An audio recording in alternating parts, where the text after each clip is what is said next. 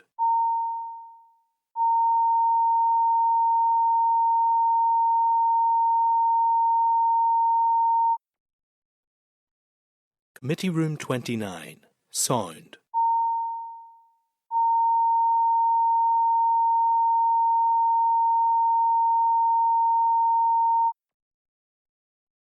Committee Room 29, Sound.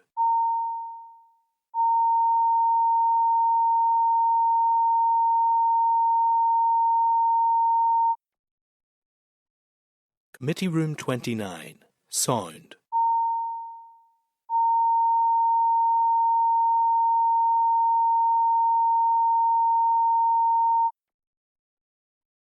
Committee Room 29, Sound.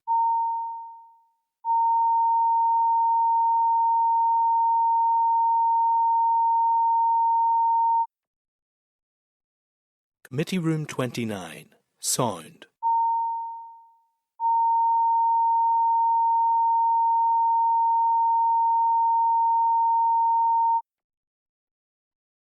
Committee Room 29, Sound.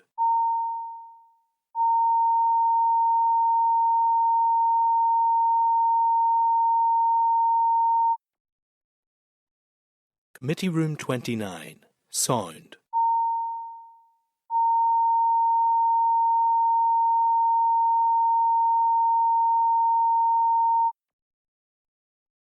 Committee Room 29, Sound.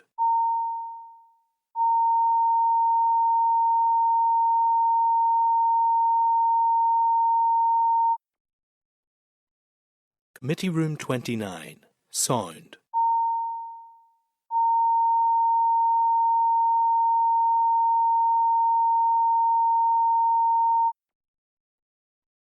Committee Room 29, Sound.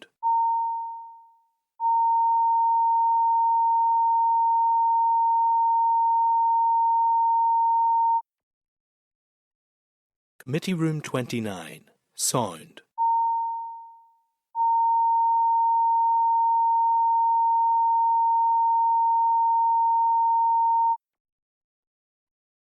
Committee Room 29, Sound.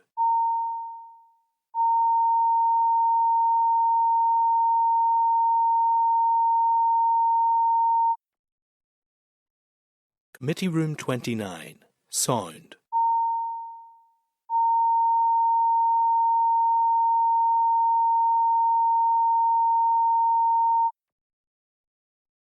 Committee Room 29, Sound.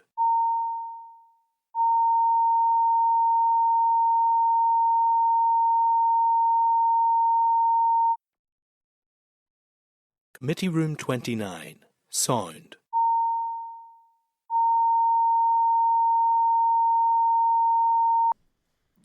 In session, yes, Yeah, thank you. thank you. Okay, members, so now we'll resume there at with our agenda item number 7, which is a briefing by the Fuel Poverty Coalition. So the briefing paper for this agenda item starts at page 42, and in addition, members, there's an updated set of statistics in the table pack at pages 3 to 8. So I'd now like to welcome the following representatives to our meeting. We have Pat Austin, who is chair of the Fuel Poverty Coalition, Christine Irvine, who is a steering group member, and Nicola McDougall, who is Fuel Poverty Coalition member. So I'd like to invite you to, I'm not sure which of you, is it yourself, Pat, is Yes. going to make some opening remarks? Yes. If you give us your opening remarks, and then we'll go to members' questions, please, and thank you for that. Okay, thank you, Chairman. Just like to say thank you very much for having us along today. As you said, we're members of the Fuel Poverty Coalition.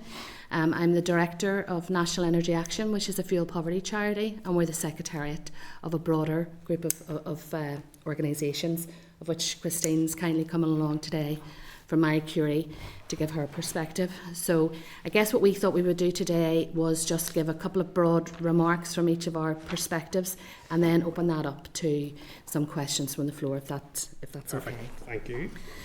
Okay, well, just to say that despite energy bills falling, still they're hundreds of pounds more expensive than they were pre the crisis. And majority of people that we're dealing with are still living in cold, unsafe and unhealthy homes, and we're in those homes day and daily, and the depth of fuel poverty has never been greater. So the climate is still challenging, yet all the interventions that we had, and some of those interventions were suspended here in Northern Ireland because of no government.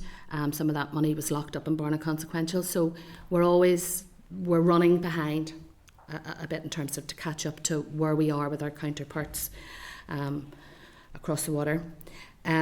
What I wanted to do today was just comment for the committee on 3 broad issues that I think we would like your support with, and just to sort of highlight the fact that all existing research at the moment is telling us that this crisis is deepening and is still causing massive problems for households. We've carried out a lucid talk poll for the 2nd year running, and Nicola's going to give us some perspectives on that. I know that Marie Curie has also carried out research. The Consumer Council in Northern Ireland, the utility regulator, are all saying the same things and layering up the problems that are there, in particular the problems in and around energy. And as I say, those problems are deepening. We have the Department for Communities has responsibility for fuel poverty, and the main plank of tackling that issue was affordable warmth, and that budget has essentially been decimated going forward. At one point we would have seen the budget in and around 16 million to 25 million at times, and obviously we had COVID and a number of issues that impacted upon that, but currently we're looking at taking forward an allocation of £2 million from 24 to 25. And the department have told us that they will be honouring grants offered already made in the region of £5.2 million. So that's a grant of £7.2 million going forward. And at a time when fuel poverty has never been greater, that's very disappointing.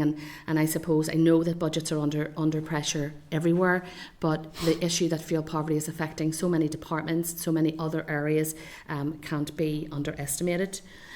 Also, just to say that the most recent excess winter deaths, 22-23, are in the region of 940 people have died in excess, and 30% of those, the WHO, World Health Organization, tell us are directly attributable to people living in cold and damp homes. The other key intervention that we're dealing with in Northern Ireland is the NICEP, the Northern Ireland Sustainable Energy Programme, and it continues to help us bolster some of our fuel poverty interventions in the region of tackling energy efficiency within the homes, energy inefficiency, I should say, within the homes. 80% of that fund is ring-fenced for fuel poverty, and the fund actually comes from all of our electricity bills, so it comes from the domestic and the non-domestic sector. And as I say, 80% of that is ring-fenced at fuel poverty. It's a scheme that's run by the utility regulator and managed by the Energy Savings Trust, and it's a lifeline for organisations like ourselves who are in homes trying to improve energy efficiency. Secondly, I'd just like to touch on the fuel poverty strategy. It's a decade out of date, but we're delighted to say that the department is doing some really good work in terms of taking that fuel poverty strategy forward. As a coalition, we all gathered back in June to design the report that we have just provided for the fuel poverty strategy, ahead of the department designing that, to say these are the things that we would like to see and the actions and outputs that we would like to see in the new and emerging fuel poverty strategy. A series of workshops have been underway and focus groups have been in place. NEA are a member of the reference group, which is helping to oversee that, and as I say, we're very happy with the progress of that. What we would like from the department or the committee today is to ensure that that keeps on schedule. A consultation is due in the coming months with the strategy to be in place for mid 2025. We need that to happen with speed, and we need to happen on time. You know, that can't slip with the problems that we're trying to deal with at the moment.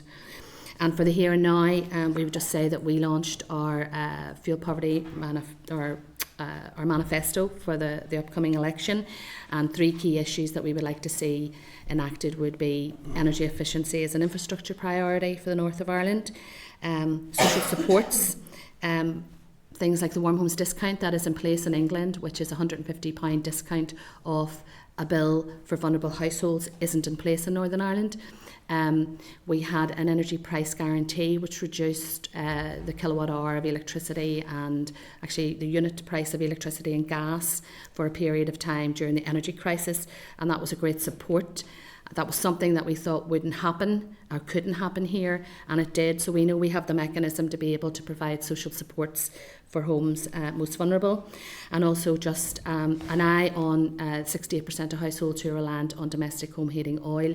For there's no regulation, how we're going to deal with those households in moving forward in a just transition. And just to tie that in with the prevalence of prepayment meters in Northern Ireland, over 50% of households are reliant on prepayment meters in the electricity market, and in some areas up to 80% of gas, of households reliant on gas are reliant on prepayment meters. And that brings significant challenges for householders who literally simply can't keep the light and the heat on, and they're disconnecting through no fault of their own, and there's no sort of supports for those households. So we need immediate and real support for those households going forward. So that's my bit. I'm just going to pass on to Christine. Thank you. Christine, thank you. Okay. So just to extend my thanks for the opportunity to come and speak to you today. So Marie Curie, as you'll know, is a UK-wide end-of-life care charity, and we aim to support anyone who has an illness that they're likely to die from, and the support extends to family and carers around that person during and after their death. So in addition to the vital clinical, practical and emotional care it provides, Marie Curie also has a policy and research function that, amongst other things, generates research, evidence and discussion around non-clinical matters. And financial security is a very important priority area for us. So Marie Curie has published a number of research reports on the impact of poverty on people with terminal illness and at end of life. And the briefing that you will have received includes some figures from the most recent report in 2022, which looked at the prevalence and risk of falling into poverty at end of life. I'm not going to go over all the figures, but just in summary, it has estimated that 1 in 7 people die in poverty in Northern Ireland. And as you would expect, all overall numbers are higher for the oldest age group. However, a really important detail that's been highlighted in this new research is that the working age group and those with dependent children are at greater risk, being over twice as likely to die in poverty as someone in pension age. And that brings me to the drivers then of poverty. And it's commonly agreed that reduced income is by far the biggest risk factor and for anyone falling into poverty. And if we think about people with terminal illness diagnosis, a large proportion of those people will have to leave their job, and in many cases their carers will also have to reduce their working hours.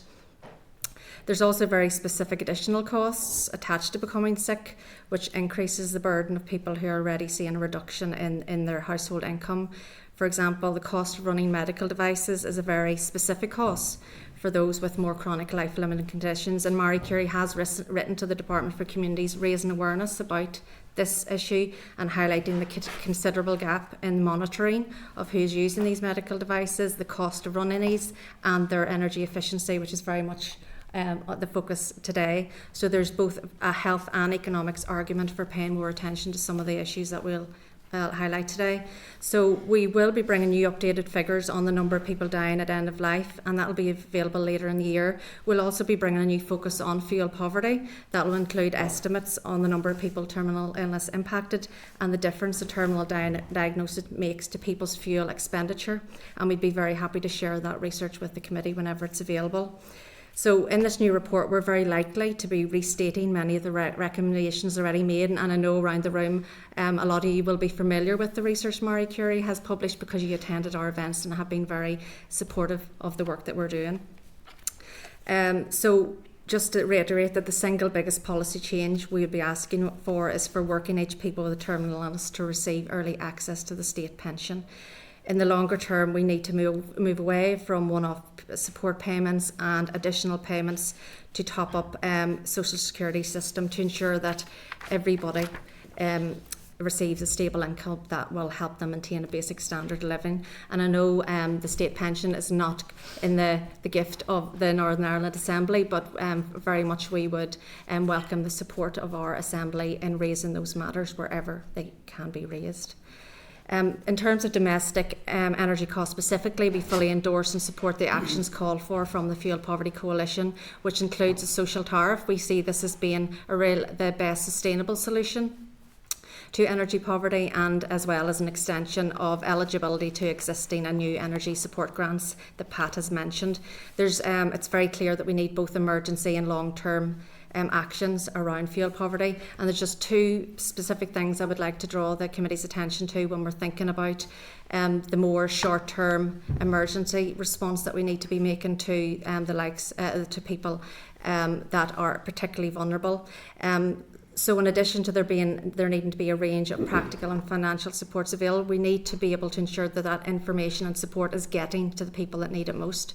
So that information and support needs to be easily accessible and understood. And we're hearing that time and time again, not just from carers of people with terminal illness, but also the health professionals that are often the people who are signposting on to those types of support. We also, where possible, need to be delivering that support in a proactive rather than a reactive way. We will be aware of the inverse law effect, which means that those people in most need are often the ones that aren't coming forward for the support themselves. So we need to be identifying and targeting those people at greatest risk. So we need to be better at using the tools and registers that we already have, such as GP records, palliative care registers, energy company vulnerable customer registers. And unfortunately, you will see from the briefing that you've received, these registers currently hold a very small proportion of those people that should be on them. And we welcome the work being done by the utility regulator around supplier codes of practice, and we welcome ideas coming forward around how we can use the special rules register, that fast track pathway for people who have a terminal illness to receive benefits. There's information there. We know those people who are at risk, and we should be using them better to target support. So thank you very much. Okay. Thank you again for the opportunity to be here today. I'm just going to give you an overview of some of the results we found from our Lucid Talk survey. So we've carried out this survey now in September and 22 and 23. And we know from the last House Condition survey in 2016, which is quite out of date, that they sort of stated that it was 22% of households were in fuel poverty under the 10% definition. Our survey 2 years in a row is hitting around 40% plus in terms of fuel poverty. We asked in terms of questions about health, we know the cold, damp homes have a detrimental, impact on physical and mental health. So when asked this question in the survey, 32% felt that themselves or their members of their household's health and well-being was impacted by the rising energy costs, and 75% admitted to being stressed, anxious and worrying about covering the cost of energy bills. We also asked for comments from each question, and some of the comments that you will see in the full report. There was an increase in respiratory issues leading to hospital admissions, concerns about damp and mould in the home, and we know that households are only putting their heating on maybe for an hour or two a day, so obviously they're not going to open a window to ventilate, so it's exacerbating that, the damp and mould in homes as well. But what can they do if they can't keep the home warm? And lots of anxiety and concerns about the future were recorded. We also asked about what coping behaviours people adopted in the last 24 months, and the results were quite concerning. 75% were reducing putting their central heating on, 33% were sitting in cold homes wearing coats and blankets and using hot water bottles, 8% were skipping or reducing the amount of food they consumed, and a massive 41% said they used alternative heat sources. So not just electric heaters, which have their own cost implications, but burning unsafe fuel on the fire. And we are actually working with the Northern Ireland Fire and Rescue Service on those kinds of issues. And just to pull out some of the comments that we got by the respondents, I burned old shoes, plastic and other combustible rubbish. I had a choice of eggs and bread for a fiver or electric. As I had charcoal under the stairs for the barbecue, I chose food. Many cited getting payday loans for an oil fill or just going without. Another person said, I am divorced and I have 2 children 3 nights a week, and I only turn the heat on when my children are with me. This year will be much harder, and they were talking about last winter. So when you read through those comments, there's lots of them.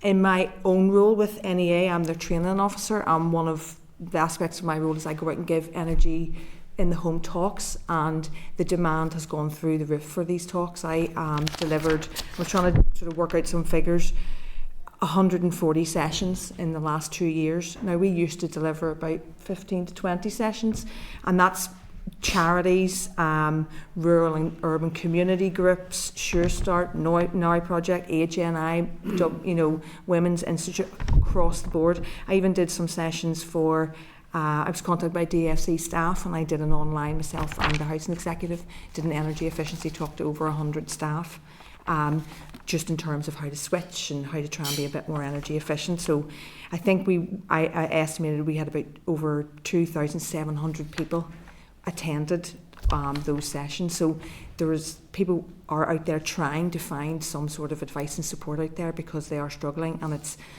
across the board.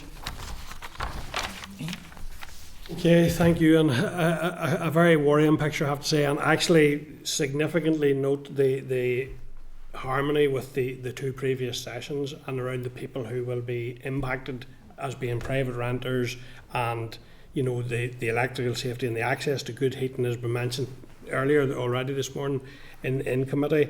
And it is really worrying, and I'm struck by two things you mentioned while you were speaking there. One is around the life-saving equipment. Just yesterday, actually, a nurse who I know locally raised with me the issue of a patient of hers who is struggling with the cost of the airflow bed, and that cost, and also the cost then of deliveries of small quantities of oil strikes me in this session as well. I've had a recent example of where one lady, because she could only afford a small amount of oil, finished up paying almost double what you would have paid for. So those people are getting caught over and over and over again. They are already the most vulnerable, and they're being disadvantaged significantly in lots of other ways. So it's something really that I think we need to get to grips with very, very quickly. In terms of your ongoing engagement, and I do welcome that model of there seems to be a fairly proactive engagement, meeting on a bi-monthly basis. Are those meetings continuing? And can you give us an update on the progress of that process, please? From the coalition's perspective? Yeah, from your perspective, Pat. So we haven't met actually in a couple of months, but we will be interacting with people on an ongoing basis. We're due to meet now in probably a couple of weeks to look at things, but things have happened so quickly. We've been without a policy officer for a couple of months, which we are glad to have a new policy officer in place, but also elections and things like that have caught us a little bit on the hop, where we've had to go ahead as NEA on our own and do a lot of stuff. And it's fair to say that that coalition from time to time is more active depending on what's happening around us. It's been in place from 2011 and at different times, as I say, different things, but very active in and around the crisis. But I would say that probably NEA, being that energy efficiency, fuel poverty charity, probably pull people along quite a lot with us, with trying to get different people's perspectives. But this report has been is the bedrock of everybody within the coalition, and that to me is what's going to drive us forward in the coming months while the fuel poverty strategy with the department develops. And I would just add to that, actually, in terms of the last number of months, coalition members have actually been engaging a lot with the Department of Communities on the drafting of the fuel poverty strategy. So it's been a range of opportunities to engage with the department in a pre-consultation exercise, and I have to say, reflecting what Pat said, has been really good engagement with the department on that, and there's been separate sessions being held with different specialist groups, including people terminal illness, and where the officials are really keen to understand the issues for specific groups and to try and do as much as possible in the tailoring of the strategy and its actions to take account of that. And I know there's another specialist group session for carers to help inform that strategy as well. So we've been very active as membership in that process in the last number of months. Yeah, and that's very welcome. And I should have said at the outset, just to acknowledge the very, very important and good work that all of the organisations are doing in this sphere. I'm very well aware of Marie Curie's work. I've worked very closely with you on that, and it is important work, end of life care, and it's something that we need to do much, much better as a society. In relation to that process you've outlined and that good work that's ongoing there, have the department indicated how they will continue to involve you as this moves through? So you're effectively handing over for a consultation or whatever. Have they made arrangement with you as how you will continue to input as it works its way through those stages? It's quite interesting actually. This morning the officials that are leading on the strategy are holding a session to give a summary of the feedback that they've gathered across the whole pre-consultation exercise. I think it was actually from 10 to 11 or this morning. So that's an example of where they are trying to bring people along through each stage and make sure that people feel that they're being heard and that they understand process. So in terms of timelines, I'm not completely. Would you? Yes. Know So the next stage? between October and December, we're looking at the development of the strategy, based, as Christine said, on all those conversations and workshops and focus groups. And there has been quite a lot, and there's been a lot of looping back with us to feed all that back. So that's been really excellent. And moving forward, then the view is with that consultation that by May 2025 we should have something in place. But we do know strategies slip and things happen, so we do want to hope that there is a big push to get this in as soon as possible. Done correctly. I'm not saying we should be rushing everything, but that it's done correctly, but that it's done with urgency as well. Yeah, and we have heard your call for committee to keep an eye on the track that process, and I think that's very useful and something that we will certainly try to do. So listen, thank you for that. I'm going to go to members now. I'm going to go to Andy first of all, and then our Deputy Chair, Ciara Ferguson. So Andy, go ahead first, please. Thanks, Chair, and thanks for your presentation. Very helpful, and thank you for the work that you have and continue to do in this area. I've worked closely with you over the many years, and it's vitally important work. In terms of the scale of fuel poverty, and I know you'd mentioned some of the data from your survey, do we have a grasp as to how many individuals, households are impacted, and do you feel that the department's measuring of the number of people impacted by fuel poverty is good enough? No, absolutely not. The last fuel poverty the house condition survey was carried out in 2016, and at that time we were saying fuel poverty was in the region of 24%. That didn't sort of if you like, come on, until 2018 we didn't get those figures, even though it was based on 2016, and even at the 22% we knew that was grossly underestimated.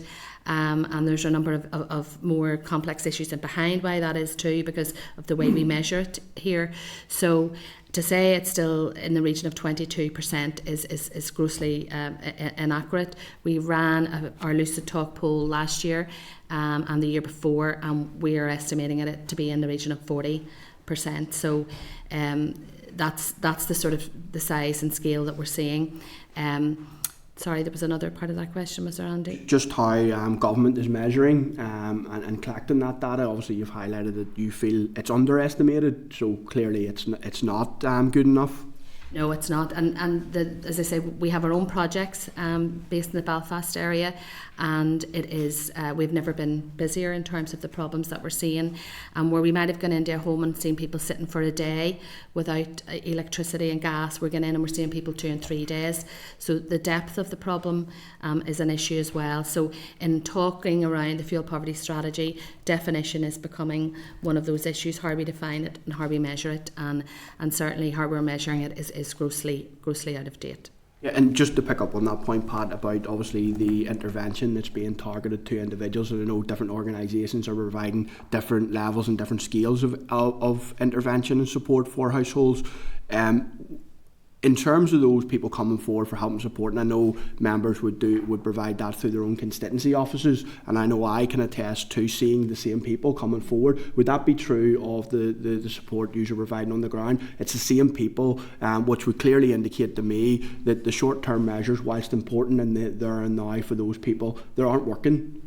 No, they are sticking plasters, and people are more and more. We're seeing that repeat issue coming on board for no fault of people's own. The Consumer Council's own research is looking at what people have left behind. Once they have their weekly bills, and there's simply nothing there for households. The issue, and it's a big issue with my colleagues in GB.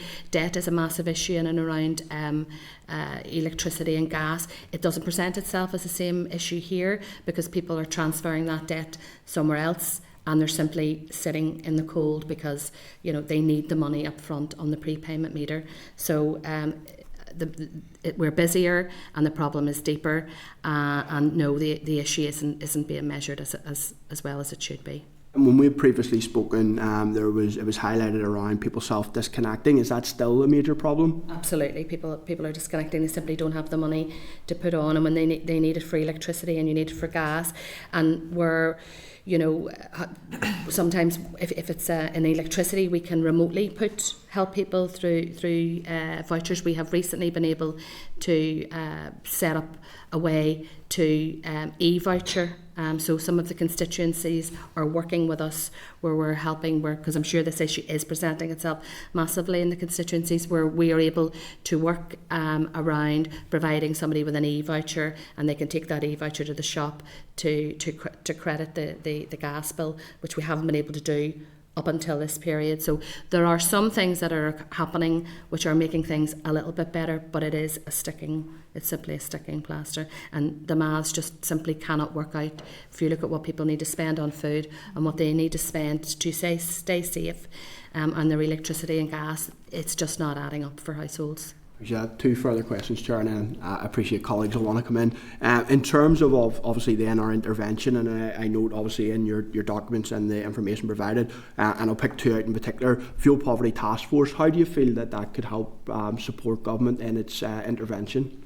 Well, I think a task force, with everybody, I think Northern Ireland's such a small place that we have people who have the answers in the room. Some of these problems have happened. We need industry. We need, people who are putting the insulation in the walls. We need people around the table.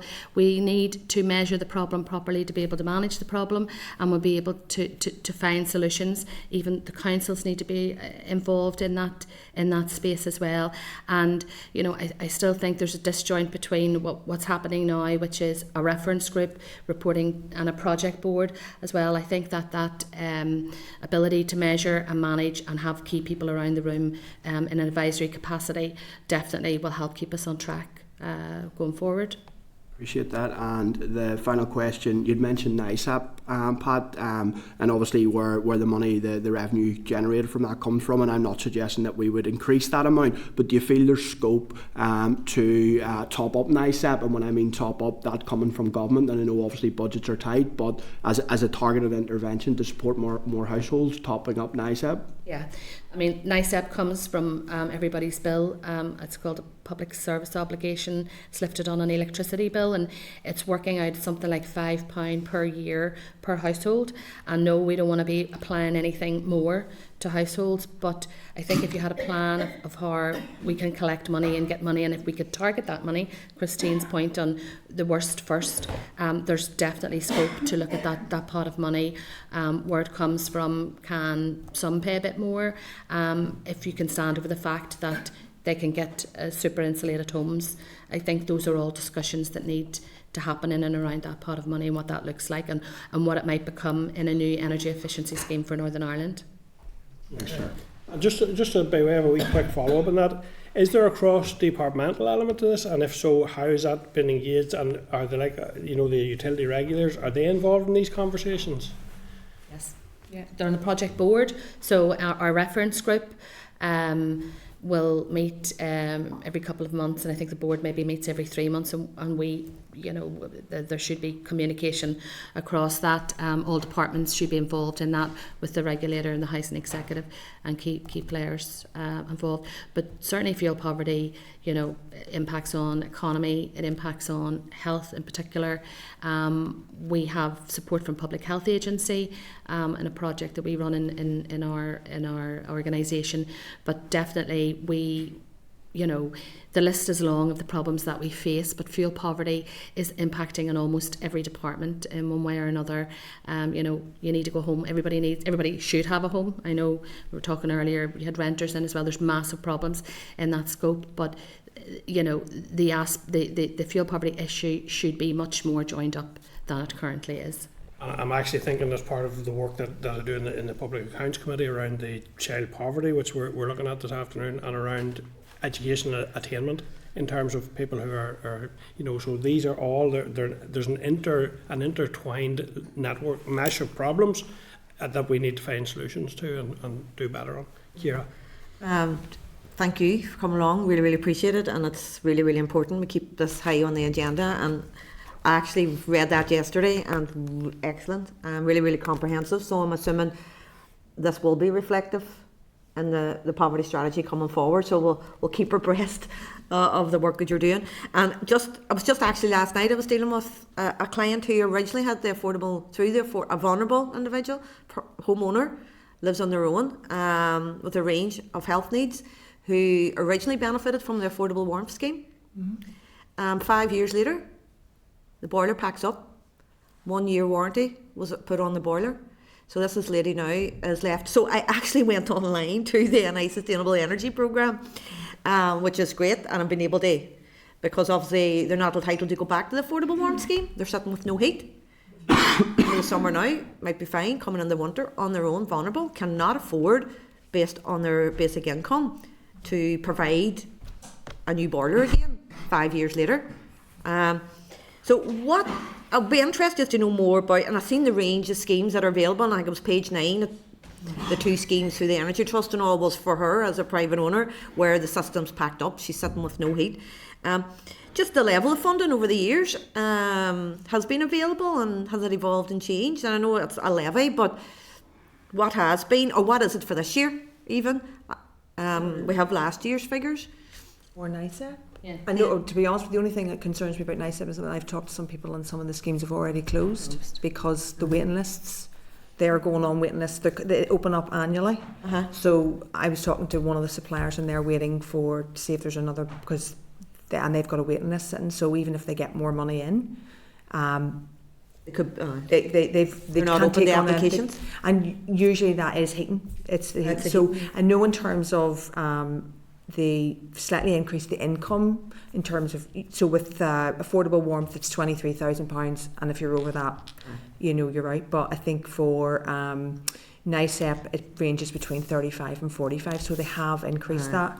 But we know that people are even really struggling, even if they had the 30, just over the 35 mark, they could be not eligible in terms of NICEP as well. So, and just to, I think maybe just to say that as soon as the schemes have run up, they're running out. So, I would probably think, and do speak just about that, because we will check all this out for you. But, the programs that we would be working with are, we've got lists. The regulator tells us the new schemes are out. They're running on an annual basis, and in a couple of months, the money has run out, because the need is so great, and that would indicate that affordable warmth isn't meeting the need that it needs to meet, because this other pot of money, which is, as Nicola said, is slightly more, it's slightly higher, perhaps more looking at probably larger households as well, but it's in and out like that, so it's just not big enough. I would just add to that actually, in terms of Andy talking about interventions, all interventions are absolutely welcome, but sometimes it's the devil in the detail behind it. Not everybody's eligible for all the supports that are available. A lot of it is very short term, and once the money's gone. So it's not based on need, it's just based on a pot of money. That's how quickly it can be used up. And the concern is, like I said before, is often it's the people in most need aren't coming forward for it, and it's being used up before they are even identified. So that's quite alarming, and it would be useful to get further information on the kind of demand that's on it, and as you say, how much is available for this year and how soon is it going to run out, because I'm conscious in liaison with the housing sector under the repair grants and stuff, they're closed at the minute, don't know. Nominal monies, if any, is coming forward, but just apply any and you're on a waiting list. So what's these waiting lists look like would be useful to feed into the report. And then, as Andy had mentioned as well, I'm trying to get my head around the analysis, statistics, how we track those in poverty based on their household income, and the divergence between obviously the old statistics and what that says, and then obviously your report, which I think most of us will agree in our own constituency and in our own households and our families' households, it probably is more around that figure, 40%. So what statistical analysis is being used now in the forthcoming, so we do have a realistic and real baseline now? Do you know the house condition survey has been run again, but the results haven't been? I just checked myself based on our previous discussion. 2023 house condition survey. But is that where the questions are on this, or is it household income survey, or Well, is it both, or? I think they look at they will look at that they use that 10% definition of if you're spending more than 10% of your income on heating and lighting, your electricity in your home, that puts you into fuel poverty. And then we have concerns because people are in, it's more than 10%. We've got a lot of people now 20%, 30%, so it's extreme fuel poverty. So they still run with that algorithm and stuff when they're doing the survey. And that's where I still feel that the House Condition Survey are going to be still using that definition. Yeah, and the definition doesn't reflect the needs of Northern Ireland, where there's 68% of household reliant on oil, because the definition is based on an algorithm that suits England, where there's 4% reliance on oil, and it assumes that people buy 900 litres every year. And people don't buy oil like that, they're buying oil in smaller vans. As you said earlier, people don't have that sort of money to be able to vend on a higher van. But the measurement of fuel poverty is a very broad brush. What we've asked for within this is looking at those targets around moving homes, looking at the fabric of the home as well as income, and improving the energy efficiency of housing, maybe moving people from Band E, so England, Scotland and Wales have targets around improving that housing stock, and that's the sort of stuff that we would like to see here as well. But the measurement of fuel poverty has always been broad brush, and we've never gone to the door and asked anybody before we put a scheme in, are you spending more than 10% of your income? We've never actually done that. So I always think the devil is in the detail around these, who are these, or who are people, and where are they, and how do we build really good networks through our social care networks, through our GPs, through all those things to target those in need. And then those who are private renting, the landlord has to agree to go ahead with the scheme, and they have to pay half of whatever the grant is, and they can say no. And they do say no. And they do say no. So there's a lot of additional data that could really unpack the real true need, and I think it would be interesting just regarding, because we'd brought the Housing Condition Survey up previously, regarding reviewing the questions asked. And I have to declare conflict of interest because I worked for the NA Research for 11 years, but I actually done the survey work out at the doors, not involved in the actual questioning. But I think it's something that needs to be looked at. Are we asking the right questions to get the right data rather than continuing the same questions? So I would really like to see what questions are being asked to actually address and get the baseline information. Also the cost of everything now, because I've noticed with some people, they might be awarded a grant or from the scheme, and then they have to find someone to actually put the boiler in, and they will quote above that. You have to find the extra money, and a lot of people again will say, no, I don't have an extra £500. And they're paying $300 extra a year for inspection of something that they installed every year. So it's... And the question is, why should that boiler have broken in 5 years when it should have a lifespan, certainly maybe 12? Is it because people didn't have the money to have it serviced, which is a big problem that we face? That's one of those sort of household things that people let slip, because and it's a very important thing, especially if you have gas, in terms of safety and having your gas serviced. So all those things all tie in to the problems that we face. Normally in October, when we hit the first snap of bad weather, people contact us with broken heating systems because they haven't had them on for a couple of months, and they're cranking them up to get a bit of heat, and then we're finding this actual, because we've done all the research, 1 year warranty is on the boiler. There's 5 year warranties on the parts. And that's under the Affordable Warmth Scheme. Now I have addressed it with the Housing Executive, and I will continue to raise it, given that there's additional money now. But 1 year, and then this resident is paying this company who installed the boiler £300, up to £300 to service the boiler every year. 5 years later, the boiler is kaput. She actually emailed me last night. I would question the company. Basically, this is outlined. It's gone. It's finished. She has no heat now. It has to be fully replaced. And all there was a 1 year warranty, and I just find that shocking. I'm quite concerned that she's paying £300 a year when it's usually about £75 for a gas boiler for a service. Maybe I'll follow up with your sales. I don't want to move. Point well made, Brian. Go ahead. Sure, thank you. Can just check, Pat, did you say oil-fired central heating is 68%? Yes. In Northern Ireland, only 4% in England? Yes. Right. Right, it's very stark. And in terms of energy cost mitigations that are currently in place that were introduced during the spike in prices, does it only apply for gas? Is that still in place to some extent for gas and electricity, or is it fully ended? It's ended, but I think what it helped us to do was establish the principle that we could find a way to discount the units of gas and the units of electricity. We've always sort of called for that and sort of were told it's too tricky. Of course, it was a UK-wide scheme, so we could afford it. We sort of plugged into the whole of that, and I think that's something that we thought, well, again, in terms of Westminster, what can we lobby for to come across to support everybody, and because our energy market is completely different to that. So a lot of the interventions across in GB, like eco, energy company obligation, we don't have in Northern Ireland, and as I say, we don't have the discount, the warm homes discount. But the mitigations there are no mitigations there at all, and the really only show in town is affordable warmth and the NICEP, which are pertinent to your house and the fabric of your home.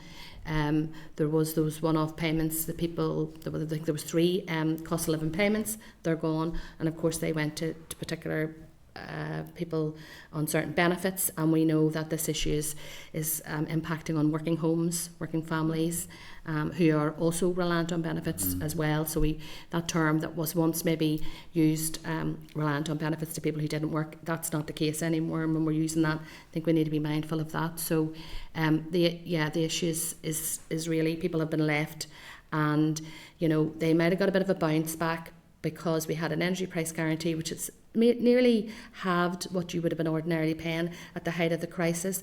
And then we got, if you remember, in January and February, we got a £600 energy bill support scheme, and that was a one-off. And we did see a buoyancy there. We did see our numbers, so it was working very much for people.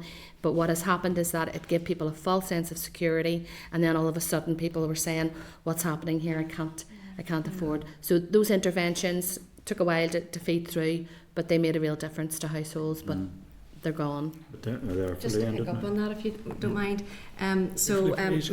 Sorry? Just briefly, we're under a wee bit of pressure time, no so problem. brief as you can. Marie Curie has an online information and support line, so people can ring up and get practical information and support.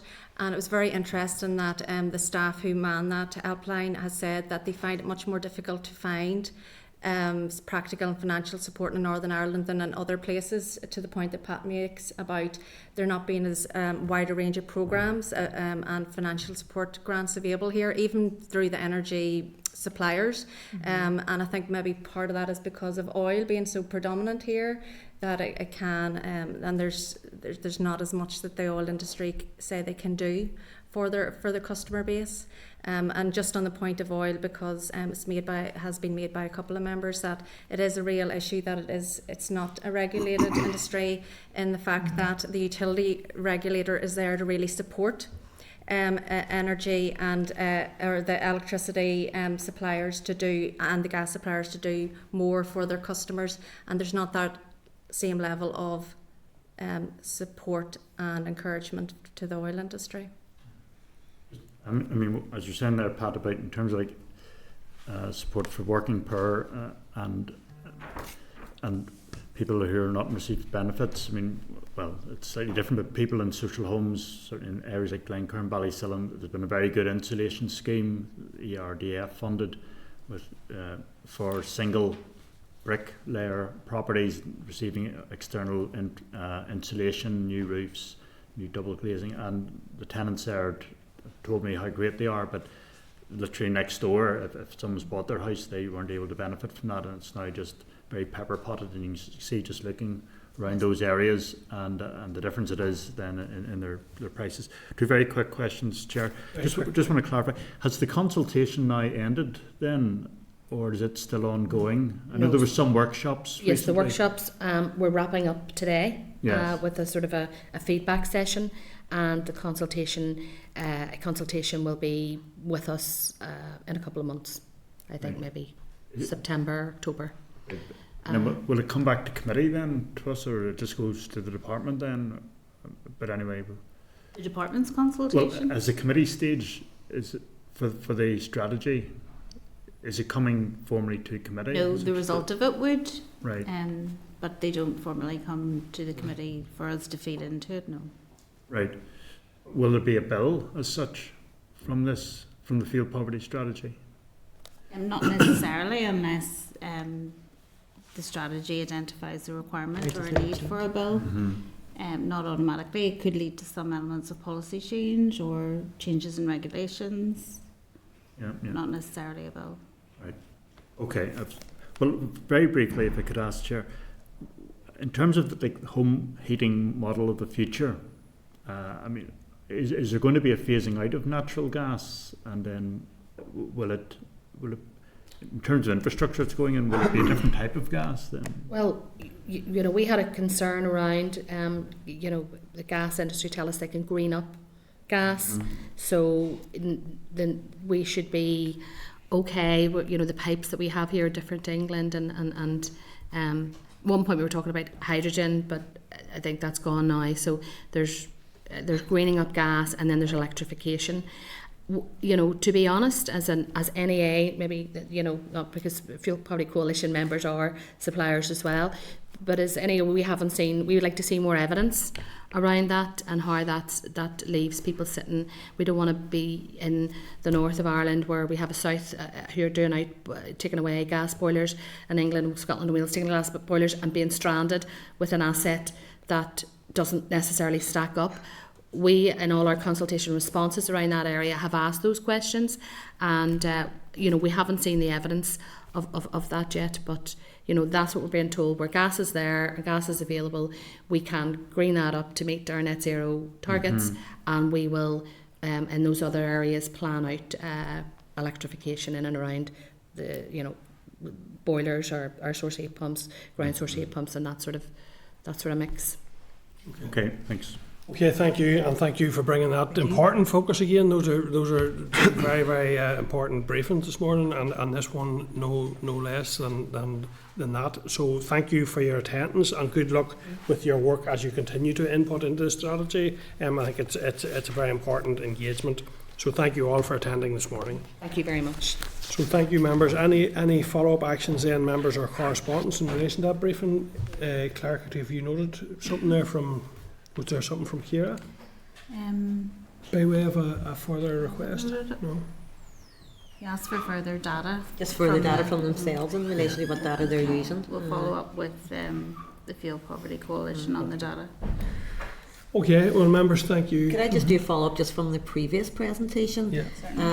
We're conscious and aware that the Minister does hope to bring forward a housing miscellaneous bill, and I think based on what we hear today, and given the hopes of moving forward with a Private Tenancy Act down the line, is there any areas that the Minister is considering within this miscellaneous bill to address the likes of housing standards, indefinite durations of tenancies, affordability issues, landlord registration? It would be useful just to what the thoughts are within the department at this stage. Yeah, members content. We seek that information. Andy? Yeah, Chair, and just building on that point, and obviously it was highlighted around concern for renters going to environmental health, but would it maybe be appropriate for us to write to each of the councils to ask the number of reports that they've received maybe in each of the last 5 years, and for them to break down what the report entailed or what the issue was and the action then that they took? Because obviously that would feed into the wider piece around no-fault evictions. Yep. Yeah, and I think the minimum standards for landlords in terms of their interaction is another key part of that request that you've identified here. And then information, as Andy said, like response times, as that lady says, 6 months later. You know, something like having no heat in the middle of winter, it's not something you can wait for 6 months for.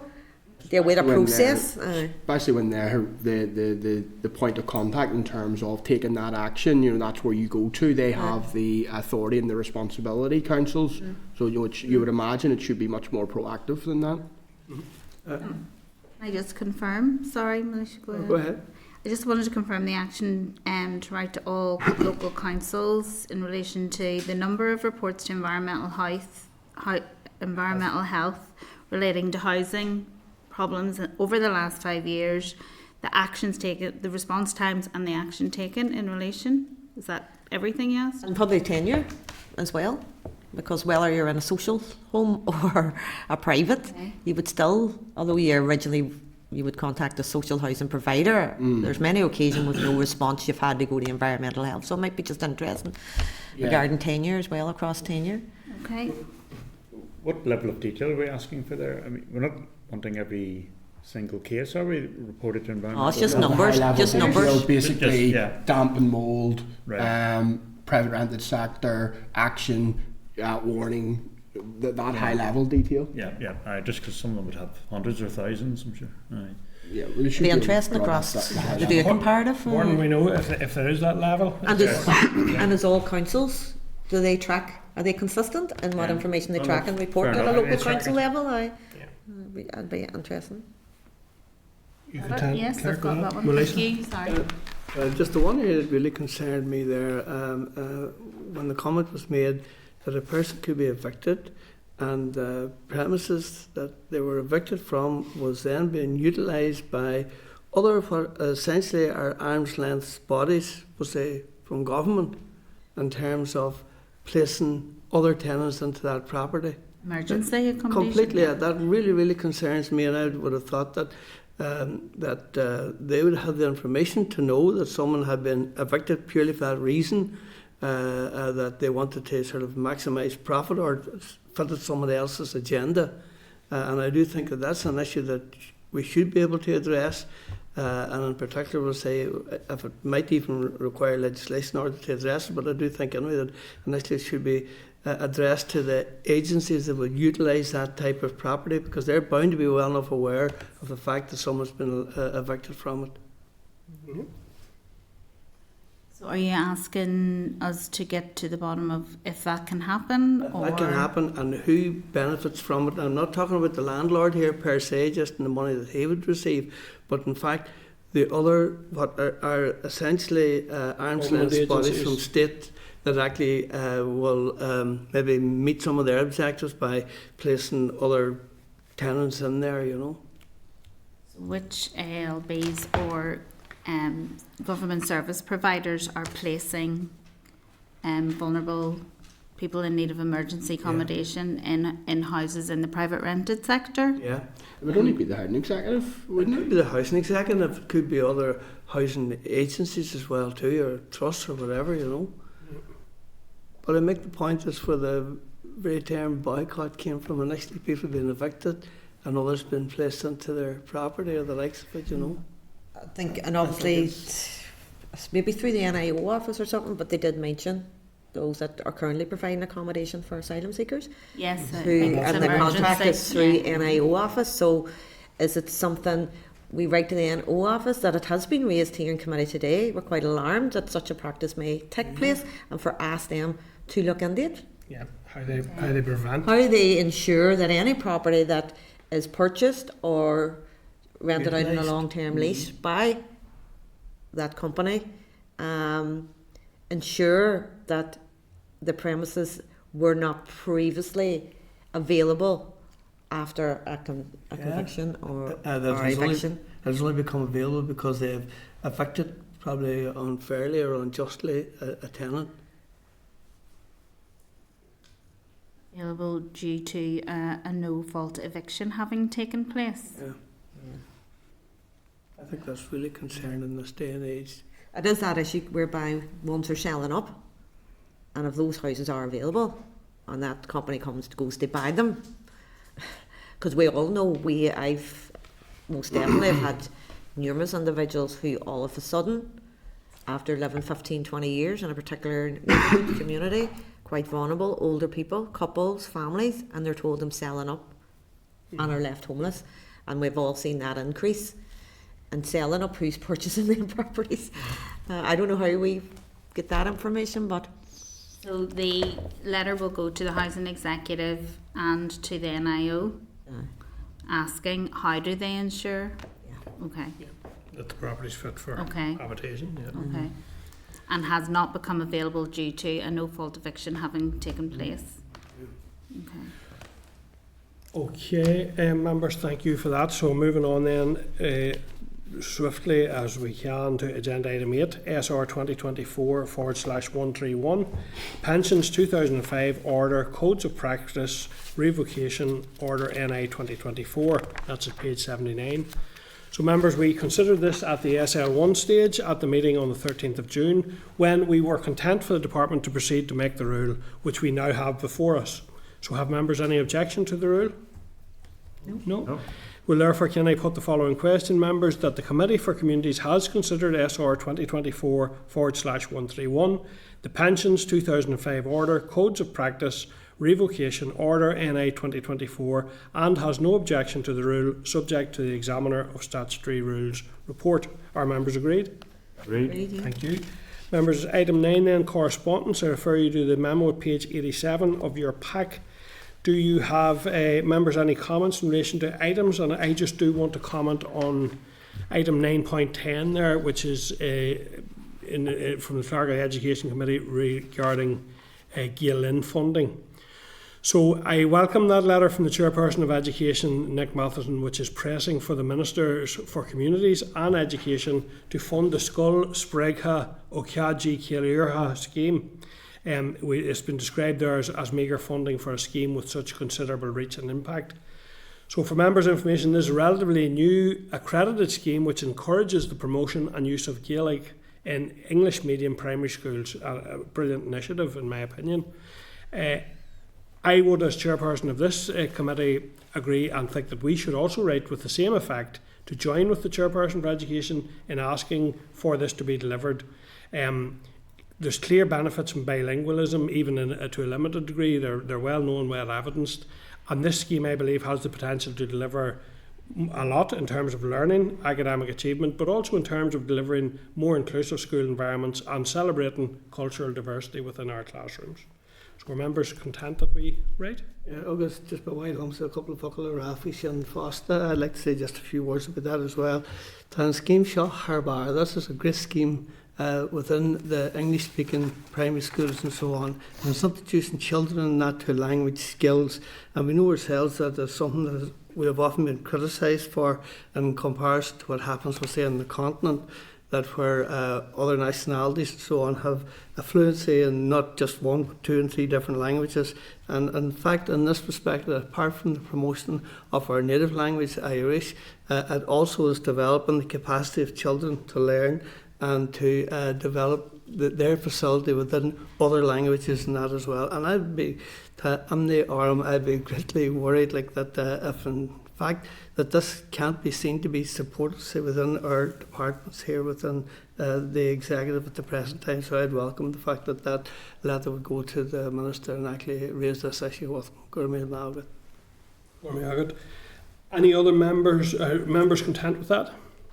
Are there any other correspondence items that members wish to draw? And I have one other in table papers, just I'll flag this and then members can, if there's anything separate, but in table papers there, members, there's a further item from the Finance Committee Clerk to all statutory committee clerks. He is seeking a formal response from us on whether briefings have been requested or received, and I'm quoting here, from your respective departments on post-budget allocations, your departmental business plans and June monitoring bids. So would members be content that the clerk on our behalf summarise that we have had an oral briefing, we've requested the further details in writing, members will remember from last week, and requested the departmental business plan setting out allocations, but we have not yet received this detail, and that we did receive a paper outlining the bids being made into the June monitoring round. Are members content that we respond? Yep. In that fashion? Yeah. So any other items then that members want to flag up in terms of correspondence? No? Okay, members are content. Therefore, can I ask the members are content to action all of the other correspondence is outlined in the memo? Thank you, members, content. Forward work programme, members, then at item 10, page 208. Members, any comments in relation to the forward work programme? And I'll just take another opportunity to flag up our event next week in relation to the sign language work that we're anticipating. So I'd remind members and ask members to try and ensure that they attend where possible at that very important event. Any other issues on forward work, members? Can just check, What other business is happening next week? What's our...